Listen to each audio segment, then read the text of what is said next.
listening to the GM Shuffle with Michael Lombardi, presented by DraftKings and VSiN. Here is Femi Abebefe. Welcome to another edition of the GM Shuffle with Michael Lombardi, presented by DraftKings and VSiN. I'm your host, Femi Abebefe. As always, make sure to subscribe, rate, and review wherever you get your podcasts. Our producer, Elliot Bowman, with us on the ones and twos. And surprise, it's Wednesday morning. There's a lot of news that's happened since the end of the regular season. Coaching carousel's moving. So we said, let's go ahead and give you guys a Wednesday podcast. Michael, how we doing, man? There's a lot that's been going on over these past couple days here. Yeah, Wednesday morning early, and there's so much that still needs to get done, right? I think the hiring, people have to understand, you cannot do in-person interviews with any head coaching candidate until after the 21st, I believe. Or the 22nd, which is a Monday. So there's going to be a bunch of people getting interviewed, whether it's Zoom, all that, but the in-person has to occur after the 22nd. So that process is going to slow things down. But the other stuff is happening, and there's a lot of stuff behind the scenes that, is going on that people think they know, but they really don't know. Well, what we do know in Tennessee is that the Titans have fired their head coach, Mike Vrabel. He won multiple division titles. They were the 1 seed a few years ago, coach of the year a couple of years ago, and now he is no longer with the Tennessee Titans. And I don't think I can remember a time, Michael, where we've seen a head coach let go, and the universal opinion is, what's going on here? Vrabel's a really good coach. Like, everyone is in agreement that Tennessee likely going to downgrade at the position. How did we get here? It's something we've talked about on the pod going about 4 or 5 weeks now, but how did we ultimately get here with the Titans splitting ways with head coach Mike Vrabel? Well, it's really not a complicated thing. It happens in sports all the time, right? And it's one of those things that Bill Walsh talked about back in 1967, 68. It's one of his pet peeves. It's what he was the reason why he always told me, don't be a scout. Don't be sitting with the owner and talking about things that could happen. And don't create the civil war within your building. Now, Rand Carthon says that he got along great with Vrabel. Okay, that's great. You can say all those things.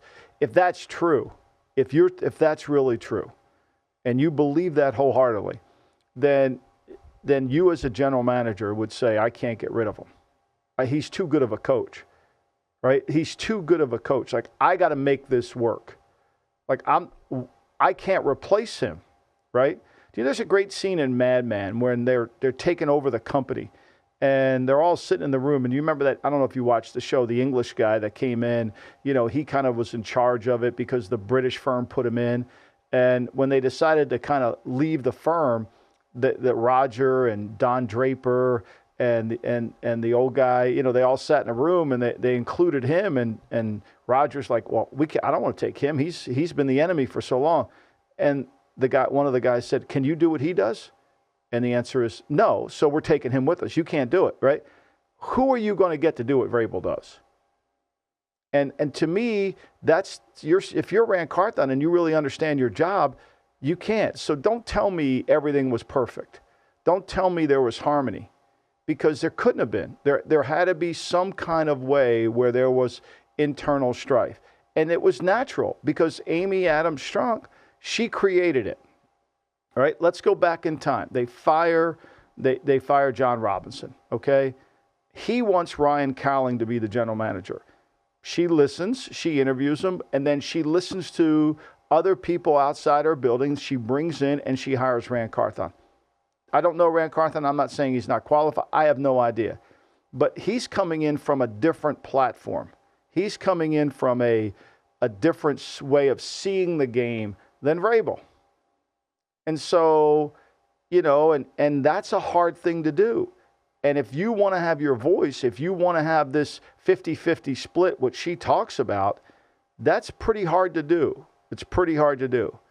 And everybody thinks he wanted Cowling because he wanted Cowling to do what he told him to do, when in reality, the biggest problem in the National Football League is understanding the difference between being power hungry and being culture hungry. He wanted Cowling because he wanted somebody who understood his culture, who understood the players he wanted and what he needed. It wasn't because he wanted someone to agree with him. But now they bring in someone else, and Carthon's sitting there, and they're not on the same page. I reported this a month ago, and everybody was laughing at it. I just didn't think that the owner would sit there and say, I value Rand Carthon over Mike Vrabel. Because that's really what she just said.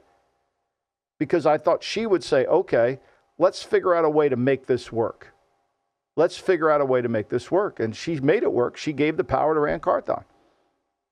Well, what Amy Adams-Strunk said in her statement is, as I continued to assess the state of our team, I arrived at the conclusion that the team would also benefit from the fresh approach and perspective of a new coaching staff. So that, it sounds strange to hear that because it's been a good run here with Mike Vrabel. Like I said, multiple division titles. There were the 1 seed a few years ago there. He's a really good coach, and everybody has been tripping over themselves saying, wow, like this guy's going to be one of the top coaches. What do you think Amy Adams-Strunk thinks right now, 24 hours later, when everyone is singing the praises of Mike Vrabel, and that's the guy who she just fired? Well, she's thinking that I didn't have harmony within my organization. I had conflict, and I don't like conflict. I want everybody to get along. I want a collaborative effort. I want everybody to sing Kumbaya. And she naively, like a lot of people, me included, think when I was very young in my career, I thought you could find another good coach. I thought they were out there. And what you find is, as you go through, there's very few leaders. There's very few men that have the capacity to lead and to think on a high level. Very few. There's very few coaches who see the game from 35,000 feet. The Belichicks, the Parcells, the Mike Tomlins, those guys are hard to find. Very hard to find. And even when you think you have one, there's a pretty good chance you don't. Considering the fact that of the 32 positions in the National Football League, 7 of them are open every year. So the track record of firing a coach, like, okay, if you're playing poker and you know that 1 in 7 jobs are going to open up and you have a really good hand, wouldn't you hold on to your hand? Yeah. I mean, wouldn't you? I mean, in decision-making, wouldn't you hold on to your hand? Wouldn't you say, okay, Rand, Mike, we got to make this work. Mike, you're going to have to mentor Rand more. Rand, you're going to have to understand Mike more. I don't know how it was all going in the building. I don't know that. I just know there was a natural conflict because as I've experienced in my career, when you're not on the same page, when you're not aligned with everybody, you can say you're on the same page, which is what Carthon's saying. He's saying in his release, Mike and I never had an issue. You can say that, but there's a reason he's gone. And it's because the organization, as the owner says, wasn't aligned. So again, we're back to what the difference between alignment and being on the same page. And this is what the owner doesn't understand. She's listening to people in the league office. She's listening to people outside our building. This is who you should hire. This is what you should do. And what she's going to learn 2 years from now is finding somebody as talented as Mike Vrabel is really hard. And if she read history, if she read the Pittsburgh Steelers history of the mistakes that Art Rooney used to make in his career, she's falling down that same path. I'm going to hire a guy. I'm going to find somebody. I'm going to catch magic in a bottle. We did the same thing. We let Marty Schottenheimer go, believing that there was somebody else that could deliver what he couldn't deliver. And what we ended up doing is getting worse.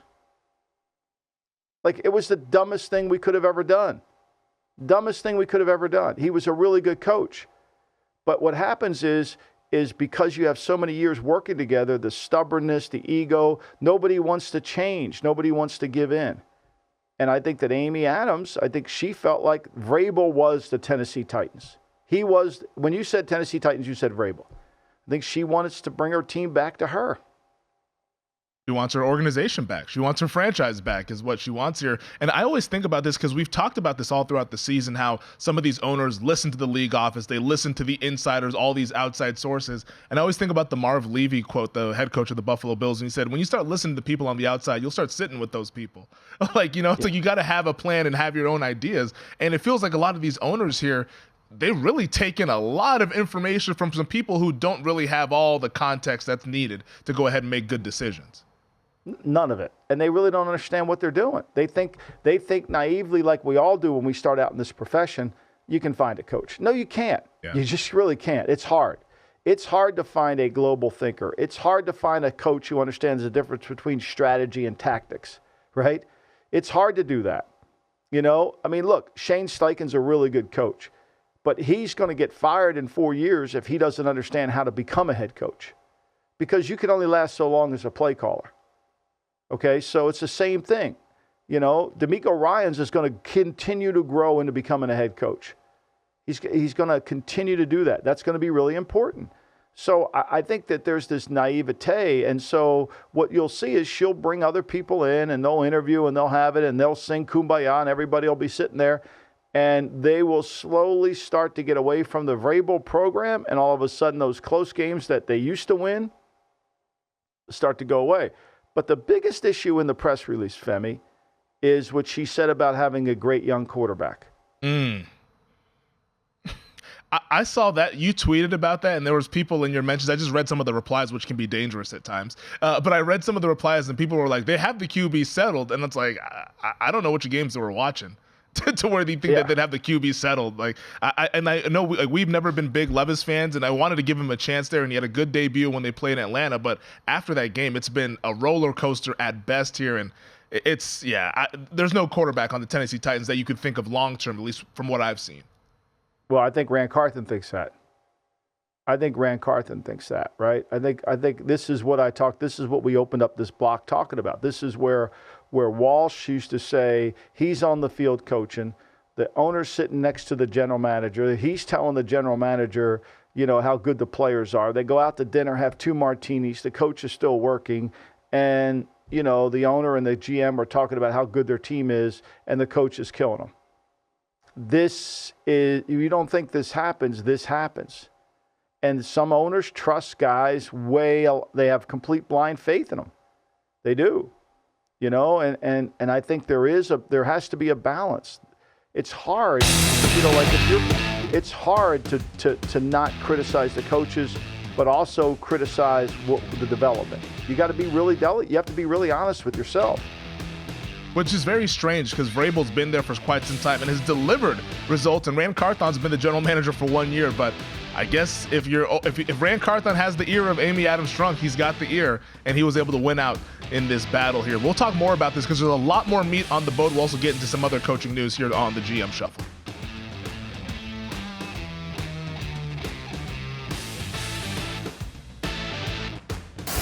You're listening to the GM Shuffle with Michael Lombardi, presented by DraftKings and VSiN. Here is Femi Abebefe. You know, there's so many layers to this news of Mike Vrabel being fired from the Tennessee Titans. The owner, Amy Adams Strunk, told people about, why they did not trade Mike Vrabel. She said, quote, "I was just not willing to go to the back of the line and missing out on somebody we really wanted." So when I hear that, I think, you could have probably gotten something from Mike Vrabel, but then number 2 is maybe there's somebody that they already have in mind of who they want to hire that they've identified as the next head coach of the Tennessee Titans. I don't think they have. I really don't. Think so? I think they're going to go through the process. Look, I think it's really hard to trade a coach. I think it's really hard. I think you have to get the coach to agree to go first place, right? So, I don't think at the end of the day, I truly think whatever happens in New England, I don't think it's going to be a trade related. I really don't. It's hard to do that. I think to me, in New England, they either decide they have to come up with a comprehensive plan for the direction of their organization for both parties. And nobody, really, truly, nobody knows nothing. It's radio silent on this front. You don't even hear predictions from anybody. So, and what we heard Tom Curran say that the Mike Vrabel availability doesn't affect the plan for the Patriots. Okay, I think that's probably fair and true. So, but I don't see this as they have somebody in mind. I think Rand Carthon feels like he can pick the right coach.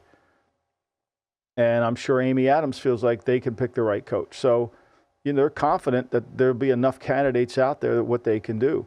I think it's going to be a challenge. Having been there, having done that, trying to find the right guy to fill in for a guy who's been a head coach, who's been a very good strategist, who's been a very good tactician. It's hard to find those 3 things. And I think they'll learn as it comes later, especially when you're Rand Carthon.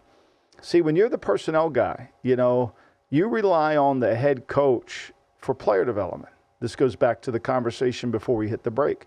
You rely on the coach for player development. Now, there's that fine line. The scouts think the players are better than they are. And as a personnel guy, you got to be willing to admit, no, that guy's not good enough. Like we're just practicing coaching. Like we blew that pick. Let's get him out of here. Let's go somewhere else. But you also have to be aware enough to say, okay, we're really not developing this guy. Like we should be getting more out of this player. And you're not attacking coach, and you're attacking the development of the player. And that's a fine line to walk. That's a dangerous slope. But if you don't have that worked out with the head coach, where he's demanding the assistants develop the talent, where he's demanding that the assistants are part of the developmental program and not the general manager. Remember, Al Davis used to say this to me all the time. Make those fucking guys think they're high school coaches. And what he meant by that was he wanted the coaches to focus only on the players they had, to stop looking on that somewhere else. And that's a hard terrain to navigate, because you're looked at as the personnel guy as you're just interfering with the coach. And the coaches think you just have we have shitty players. And there's got to be somebody, the head coach, that bridges that gap, that says, here's where we are. And that's the best thing to have, and I think that's hard to replace. You use the word confidence, that they could find a coach to be better than what they've had. Like, to me, it almost sounds like arrogance a little bit here, that you're going to find someone that's better than Mike Vrabel. Maybe they feel like their process is going to be really sound, and I wish them all the best of luck there, but it doesn't make a whole lot of sense to me. Femi, it's the Art Modell school of hiring. I'm going to fire you because you do 3 things really shitty.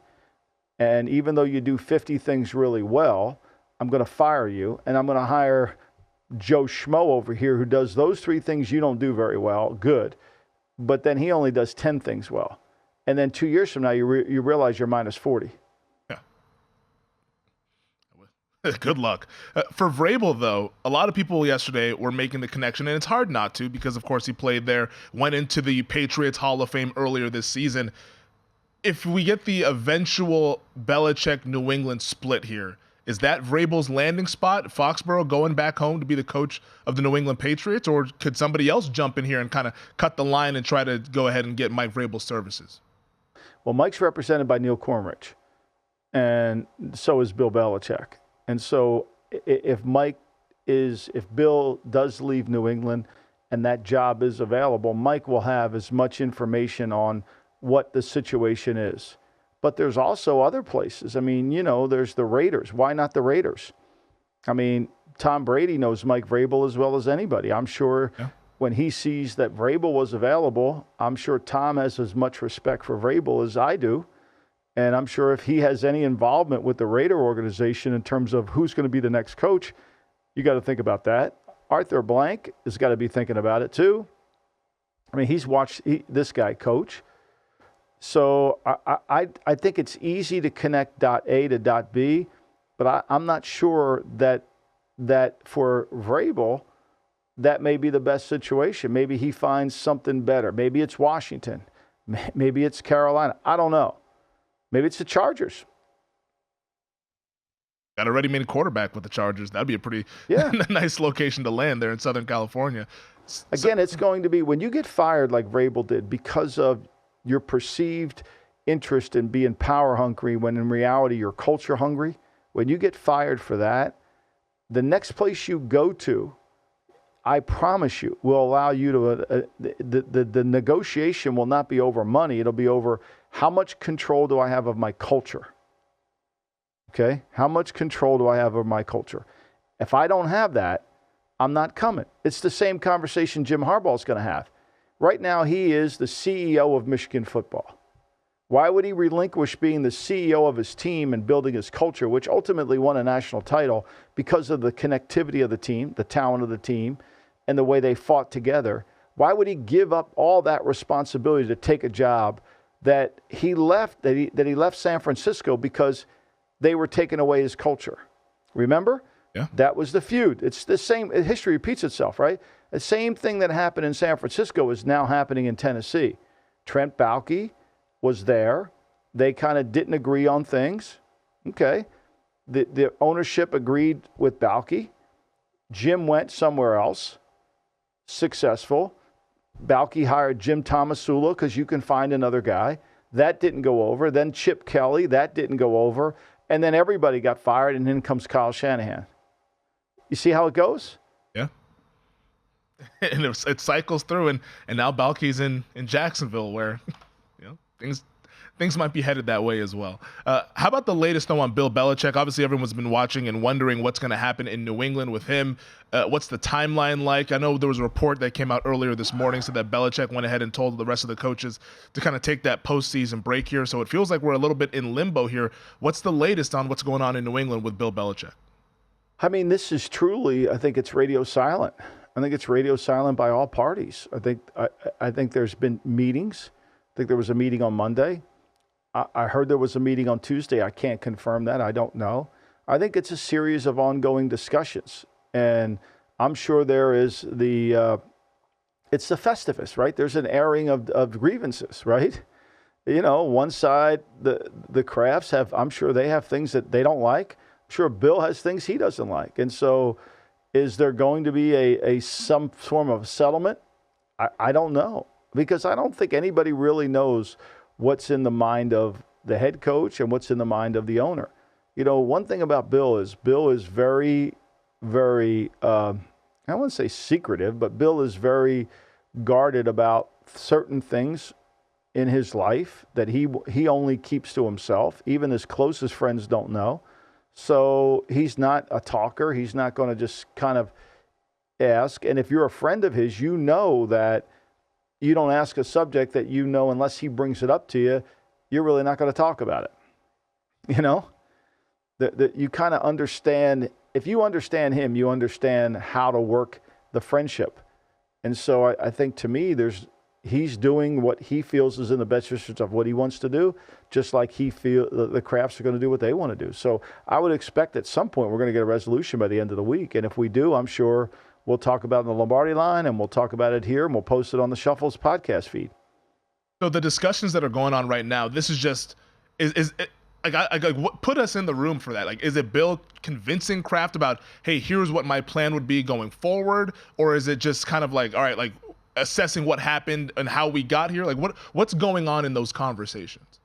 Well, I mean, I think it centers on, you know, are you going to let me build the culture again? You know, are we going to have, I mean, what's the staff going to look like?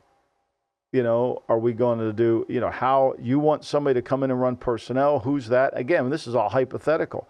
Like, I think once everybody airs their grievances and then, you know, and takes responsibility for their role in the losing season, which both parties have to take responsibility, because losing isn't just one person. This isn't just because Mac Jones didn't play good or the kicker was horrible. I mean, there's ongoing things here. And it goes deeper than just, okay, here, you know, where's the staff? You know, what are we doing here? What are we doing there? I think, to me, once you air the grievances, then if you have any interest in the resolution, then you can work on it. But I think this is the bigger issue here, Femi, is this resolution, if they decide what they want to do, are they willing to do it for 4 or 5 years as long as he coaches? Or do they, because you can't go year to year. Like you can't go year to year. You can't go through another year of, okay, you know, Bill loses a game. Is he going to get fired, right? Yeah, I mean, I don't think that's a healthy cloud to be going on moving forward with the organization. So then does that mean if they come to some sort of resolution and if he were to remain as head coach, does that come in with an extension? Or like, how do you kind of lock in the fact that it's not going to be just like a year-to-year trial sort of situation? I think part of whatever they come up with, whether it's he leaves or whether he stays, there has to be some form of sustainable resolution. Or else, you know, you're just going to keep going through that. That is ultimately the case there. Is right now we have 6 head coaching vacancies right now with the Titans, Commanders, Falcons, Chargers, Panthers, and the Raiders. Real quick here, we're about to head to a break here in about 60 seconds. But if I were to ask you, what is the most attractive head coaching position that's available and what is the least attractive one available, how would you kind of answer that question? Well, you have to answer that question from a standpoint of how I see the ability to build your culture, right? Because I am still an accountability person. I'm still you're going to have to work hard. I'm not a sing the kumbaya, drink the Kool-Aid. Everybody, you know, remember, I believe committee, you know, there's the reason there's never been a monument dedicated to a committee. I think, to me, if the right guy, if the right person, Mike Vrabel or got to Arthur Blank, I think that right there is the cleanest place, because I think he's going to allow you to build what you want to build. Yeah. The Atlanta Falcons, it's a very, very attractive situation there in an NFC South division. Like, look, we'll be honest, it's been mediocre at best over the past couple of years, and if somebody goes in there and gets that place turned around, maybe they can dominate for years to come. All right, we'll get to some other coaching news as well as the games on the other side. It's the GM Shuffle.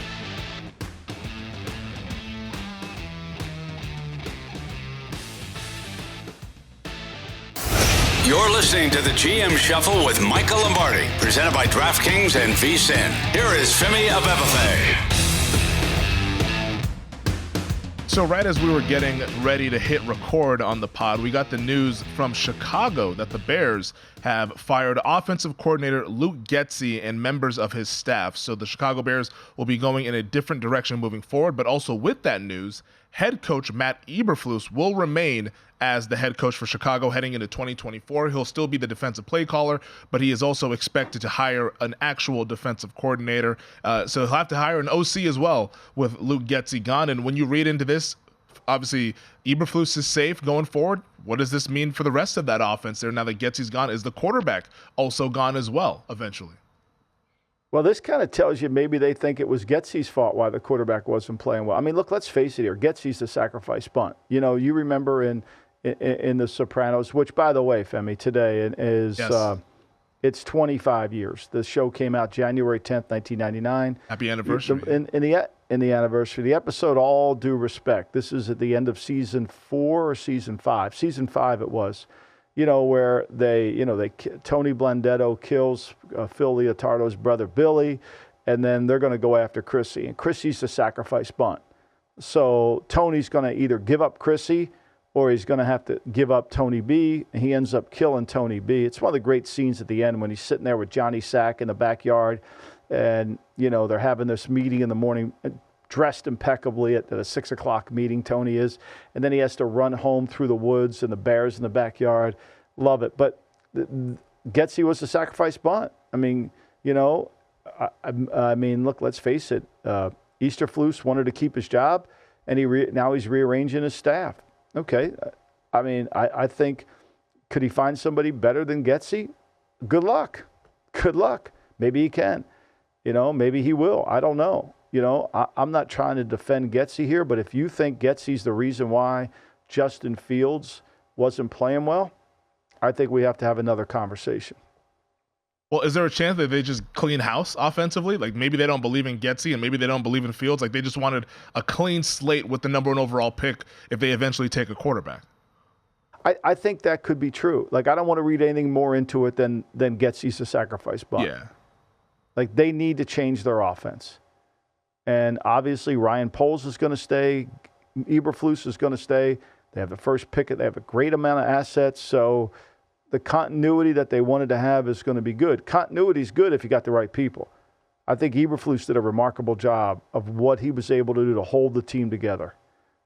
Defensive coordinator, running back coach, all those things. I think it was really impressive. Really good job there from Matt Eberflus. That was a season that at the midway point we thought, oh boy, everyone's getting fired. But the job that they did defensively down the stretch, they're trading for Montez Sweat and all that stuff. Like they were able to at least field a really good defense and, you know, put some scare in some of those contenders down the stretch here. We also have news in the coaching circles out of New York. This Giants story here, it feels like it's made for TV almost here. Defensive coordinator Wink Martindale reportedly cursed out Brian Daboll at a meeting on Monday, the head coach, and then stormed out of the building. Giants have not heard from Wink Martindale since then. They think the expectation is that they want him to resign, but Wink Martindale hasn't said anything. The reportedly from Jordan Renan, who covers the Giants for ESPN, said that the crux of the issue was over the Wilkins brothers being fired there for some of the Martindale assistants. What can you tell us about what's actually going on behind the scenes here in the Giants, where there's been some rumblings mid-season, but we heard nothing at the end, but now it's kind of come to the surface once again? Well, you know, look, I'm friends with both parties, so I kind of have an idea of what's going on. First of all, the Wilkins brothers, Drew particularly, is Wink's right-hand man. I mean, it's his right-hand guy. He helps him with the protection breakdowns. He helps him come up with the blitzes. And, you know, they just fired him out of the blue because they felt, I'm talking about Brian, that Wink and Drew were basically just running the defense and it wasn't a collaborative effort. Well, as the great Jimmy Altieri says, this is a paramilitary organization. We're not running the Dave Clark fucking 5 here, right? So, okay, does Andre Patterson want to have some involvement here because he doesn't really understand how to attack the protections? What's the secondary coach? There's certain roles that everybody has. Daboll wants to have a more collaborative effort, but he didn't want to fire Wink. Well, really, when you fire his number one guy, I think you basically were saying, I'm sure Wink's going to want to quit too. Because if you knew Wink, like I know Wink and Brian should know Wink, Wink's not going to stand for that. Wink's going to fight for his guys. So, he's going to leave the building in an uproar. And he's going to go, and he's got a ton of money on the table. But I think more than anything, I think what people in the league now are talking is, he gave up the money because the way they handled this in terms of you just don't fire somebody that's your number one guy without telling the guy this is what you're going to do. Or you don't say, hey, Wink, you and Drew are just basically etching out the staff. Well, understand why they etch out the staff, right? You can't create collaboration if not everybody's on the same page. And so, I truly believe both sides are talking. Both sides will come up with it. But Wink left his money on the table. He left his money on the table. I don't think there's many coaches that would do that because he believed in his guy. Not many people walk away from that kind of job. Now, will he get another job? Absolutely. Absolutely. Will they get a better defensive coordinator than Wink? I don't know. Maybe they will. Maybe they won't. I think there's a lot going on in that building. I mean, Brian fired his his offensive line coach that he brought with him from Buffalo, right? That I'm sure that was hard for him. But I think there's a lot going on there in terms of how the head coach is treating the coaches, the game day, the kind of the volatility that goes on that I think that I know a lot about, and I'm sure John Mara knows a lot about. And that's got to get corrected.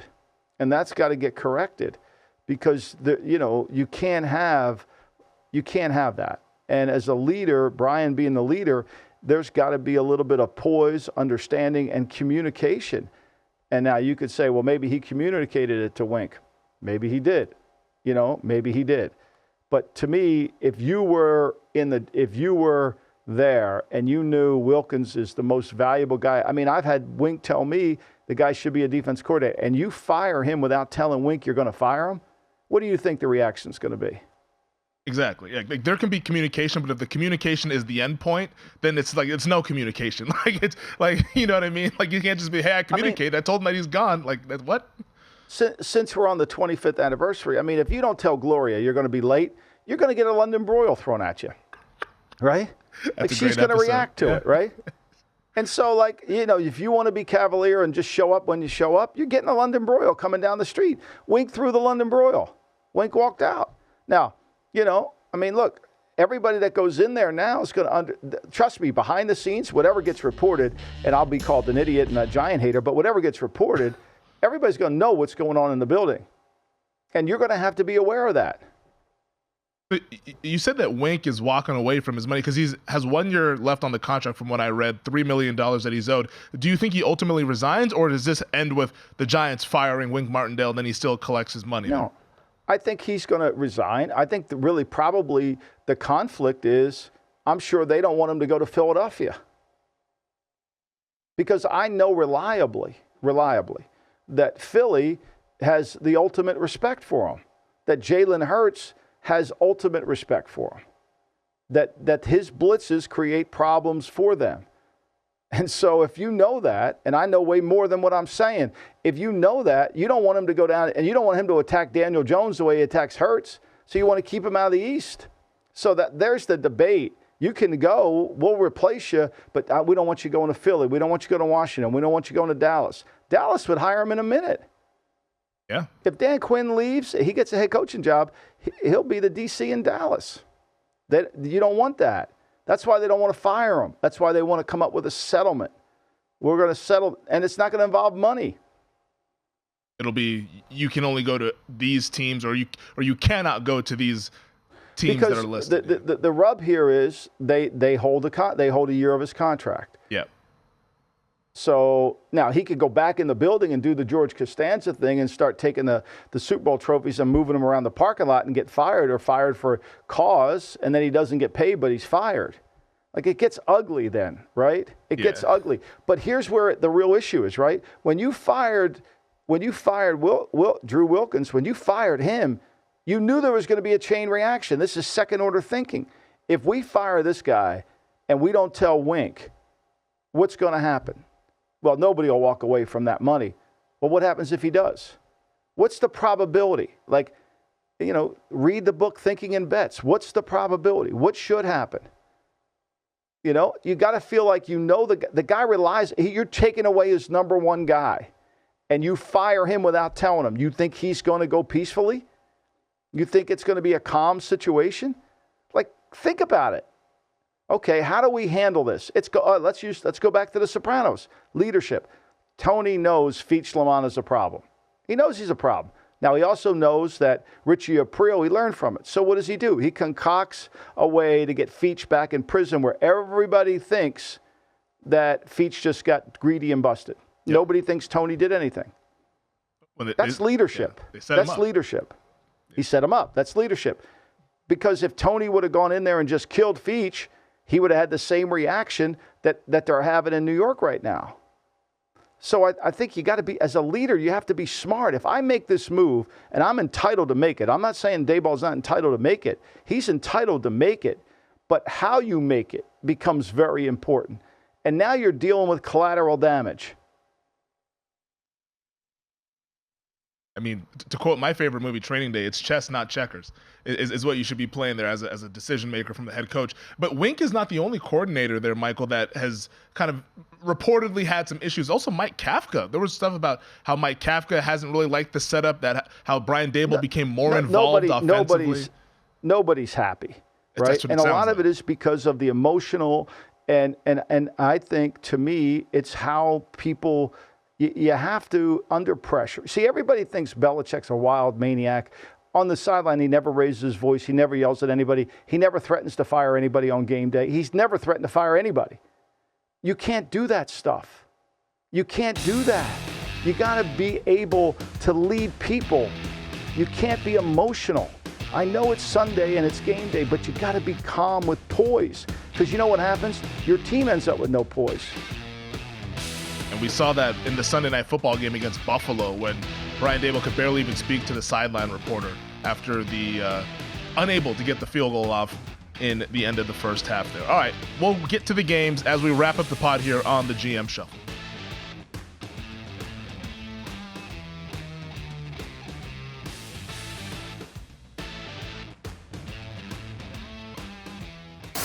You're listening to the GM Shuffle with Michael Lombardi, presented by DraftKings and VSiN. Here is Femi Abebefe. All right, it is Super Wild Card Weekend. Can't wait for the 6 games coming up here. Wild Card playoffs are here, but before we go there, we wanted to play a clip from Chris Russo's show because Michael, you were all season long on the Russo contest, and you ended up being victorious. But this was a clip. What was it, about a couple weeks before the end of the season? No, it was 2 weeks 17 before the picks. This is where he was. Just listen to it. It's brilliant. It's only his. Nobody could pat themselves on the back better than this guy. Mr. Russo is about a game or so away putting the seasonal championship to bed. Eddie, hit the music, and let's listen to Mike's side. He hates to hear this, but I continue to just plow along. Mike is 24-18 and 2, and I am 27-18, so now I have a 3-win comfort zone with Mike. And more importantly, I have the T-box, and basically I've dormied Mike, and all I got to do is halve these last couple of holes, and I will be the club champ once again here on the great Sirius XM Friday Pick'em deal. I mean, first of all, I love when he went first person. The third person, Mr. Russo. He went third person. I love when he went third person. Just for the record, he went 4-5 over the last 2 weeks. I went 7-2.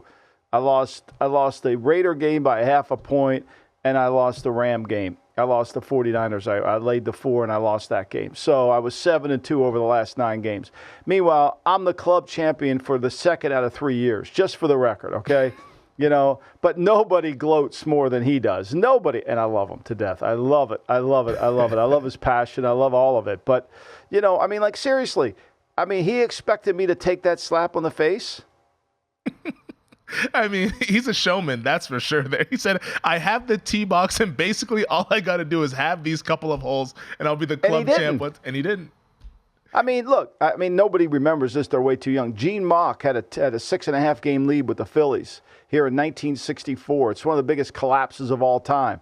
And Mauch decided to use two pitchers, Bunning and Chris Short, over the games, and he lost, and he ended up not making the playoff, winning the title. It's similar. I'm going to start calling him Gene Mauch now for managing his team like that. He should have known. You never tempt the gambling gods. If you start chalking stuff up and you start victory lapping before it's home, you don't tempt fate here. And those gambling gods, they listen. Gambler is always listening. And unfortunately, Chris Russo got the rap. Thanks to the Russo show for letting us use that soundbite. But that's awesome stuff there. But before we move forward and preview these wild card games, Michael, this is our DraftKings GM Shuffle betting breakdown here, and it's presented by DraftKings Fantasy Sports. Check out what DraftKings has to offer this season with Code Shuffle, because life's more fun when you're in on the action. DraftKings, the crown is yours. Gambling problem? Call 1-800-GAMBLER. Age and eligibility restrictions apply. Void where prohibited. See DraftKings.com for details. And let's start off with Saturday's wild card slate, the two AFC games. And it all begins in Houston, where the Texans are hosting the Cleveland Browns. Browns 2.5-point favorites, total 44.5 here. And it's Joe Flacco and his postseason resume against rookie head coach DeMeco Ryans, rookie quarterback C.J. Stroud. When they played this game a few weeks ago with Case Keenum under center, the Texans were in a 3.5-point dog. Now they're a 2.5-point dog. Just 1 point for C.J. Stroud. I think that's a little bit soft. I think there needs to be more of an adjustment there. It doesn't look like it's going to get to 3. Here's the thing I would say. The last time they played, it was a career day for Amari Cooper. 264 yards catch. Made unbelievable plays, right? Yeah. And Flacco threw the ball up the field. But what worries you about this is Cleveland's defense on the road. We've talked at length about them. And can they cover? Can they play well? The 5-man line Cleveland employed against Houston gave them trouble. And Houston did a good job of trying to take Garrett out of the game. To me, I lean towards taking the points in Houston here, especially if it got to 3. Yeah, 2.5 right now. That's the number that they're going to give you. I think I would lean toward Cleveland just because of the experience factor here. I know things can be tricky for first-time quarterbacks in the postseason. Let me give you that stat. I'm glad you brought that up. Quarterbacks making their first playoff start against quarterbacks who have playoff experience are 17-35-1 against the spread, and 17-36 straight up since 2002. So that stat there that I just read you applies to Stroud, Tua, Mason Rudolph, and Jordan Love. Yeah. And maybe we saw Stroud in a win-and-in situation last week, and he more than rose to the occasion. So maybe he's kind of the exception to the rule. But the rule will tell you that some of these first-timers, you want to stay away from that. You mentioned Tua. His Miami Dolphins are going to be at Arrowhead Stadium taking on the Kansas City Chiefs. Kansas City now a 4.5-point favorite at DraftKings, total 44, and the temperature is probably going to be 4 degrees as well as the point spread here in this game. And we might see below 0 by the time we get into the second half. And we got wind, too. So we got cold weather, wind. Tua's never really played below 30 degrees in his career. And look, the bigger issue here is Miami's broken. They're signing Bruce Irvin. They have Melvin Ingram. They're bringing guys in.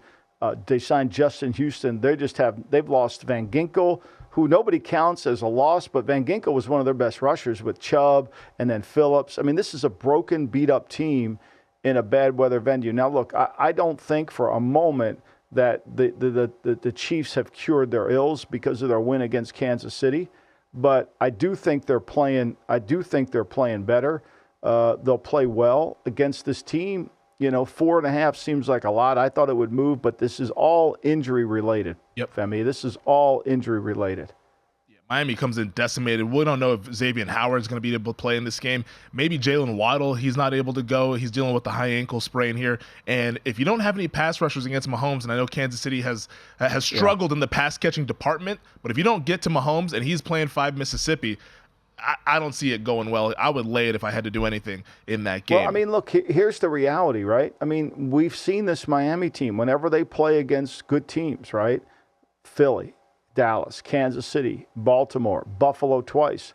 They've won one of those games, and the one game that they won took 3 50-plus yard field goals, and they're minus 91 in point differential in those games. Not a good sign going forward now that we're playing good teams in the playoffs here. Sunday morning in Western New York, you want to talk about weather. The weather is also expected to be inclement in this game as well. Some wind that is expected, some severe winds, as the Buffalo Bills are now 10-point favorites against Pittsburgh. Totals at 36. Well, I mean, could be I don't understand it. The total's 36, the spread's 10. It was 7.5. It went up to 10 once the Watt news broke. To me, this is going to be a game reminiscent of that win game when New England played up there. Who can run the football effectively? Who can play tough with tough game? That still helps Pittsburgh out a little bit. I think 10's a lot. I just can't picture in my head where they win the game. But Pittsburgh, they're going to have to make plays. Rudolph's going to have to protect the ball. And as good as Josh Allen is, I mean, can you trust him to not turn the ball over? And I think this game will come down to the running game of Buffalo because the wind's going to affect the game. There's no question. The wind is going to affect the game and the weather. It's one of those, I laid 9.5 earlier in the week here just because, like you said, I don't see a scenario where Pittsburgh wins the game, barring 5 turnovers, which Buffalo, I guess, is capable of doing that. If they turn the ball over 4 or 5 times, then maybe the Steelers can win. But Mason Rudolph in his first playoff start, I just have the envision of 24-7 in my head of this game somehow goes under and Buffalo's still able to cover the spread here. So I went ahead and laid it with the Bills, and I think they go ahead and advance and take care of business. Dallas, though, Sunday afternoon, it's me against Big Daddy. Sunday afternoon, the Packers and the Cowboys. Cowboys 7.5-point favorites, total 50.5. Well, I went back and watched the Cowboy game that they played in Green Bay last year when there was no Packer offense that was good. That was the Christian Watson breakout game, Yep. And they moved the ball up and down the field on Green Bay in the second half. I think they had 415 yards. They were unbelievable. They were converted third downs. Rodgers only had to throw 20 passes in the game. He was 14 for 20 for 224. They ran the ball 39 times for 207 against the Cowboys. I mean, the problem I have with this game is I think 7.5 just seemed way too much, right? And then I ran my numbers, and my numbers were right around 7.1. So, the numbers say bet Dallas that they usually play these games well. I think this Green Bay team's a little different. I think their numbers are kind of out of sorts because of the way they're playing and moving the football effectively. I think it's going to be a hard game for Dallas. I really do. Yeah, Green Bay's run game scares me. I think Dallas is going to have struggle to stop Aaron Jones and those guys there in the run game. I think the Cowboys, I think this is kind of similar to the Seattle game where it's a shootout and hopefully the Cowboys get the ball last and they can go ahead and pull out victorious. But I think this is going to be a nervous one for me Sunday afternoon. Sunday night, though, Matthew Stafford goes back to Detroit. Jared Goff, revenge game against his old team, the Rams. Detroit now a 3-point favorite, total 51.5. Looks like those 3.5s are pretty much gone off the board. Yeah, I mean, look, the Rams are hot, but here's what your concern is. One thing Detroit can do is stop the run, and the Rams need to run the football. That's what they do. They went into Baltimore, they ran the football. They ran the ball last week. When they can run the ball, their passing game opens up, and I just think this could be a shootout a little bit. I think both teams, the Rams are playing better defensively, especially with some of the younger players. I just think this is going to come down to can the Lions get some stops and get some pressure? And I think they can in a dome with a very, very crowded thing. Everybody's taking the Rams here. I don't know. I think the game is going to be an over game, and I think it could be like their Seattle game when they play back there, and Seattle won in overtime. Yeah, it'll be back and forth. Before we get into Eagles and the Bucks, we did want to play this soundbite from 49ers defensive tackle Javon Hargrave was with Philly last year, talking about the differences between San Francisco and Philadelphia. I think it's like more so like how people call like the Golden State coach and the Miami Heat. Yeah. Over here it's the Miami Heat. Over there it's the Golden State because it's more chill, more relaxed. You chilling. Over here, nah, it's work. Yeah. It's like every day you about to get it. Like Cal. I feel like Cal is like the Pat Riley. Like, You know what you're getting over here. Like everybody can't make it over here for sure. Niner culture. Maybe we'll have to start doing true. That on t-shirts. Well, I mean, what he's saying, you can see it. The evidence is on the tape. The conditioning is different. I mean, last year they had that 70 sacks, 60 from the defensive front. This year they got 43 sacks, 36 coming from the front. But before we go, I want to get a couple things in here. You know, the Eagles' defense is broken. We know that. But one thing about Hurts is people are pressuring him way more, right? Last year he averaged 8 yards per attempt. He's down to 7.2. But where you see it more than ever is his broken tackle percentage. Last year he broke tackles 16% of the time. This year he's down to 7.1. And his quarterback ratings drop. I think Philly wins because Mayfield's not healthy. I think that's going to save Philly. And I think that's why you see the number out to 3 now at DraftKings there. It was 2.5, 2 earlier in the week, but there's just pessimism about what Baker Mayfield's status will be Monday night. We'll talk more about that game, of course, on Monday's pod when we recap the 5 wild card games from the weekend. Michael, have a fun weekend watching the games, and we'll talk to you on Monday.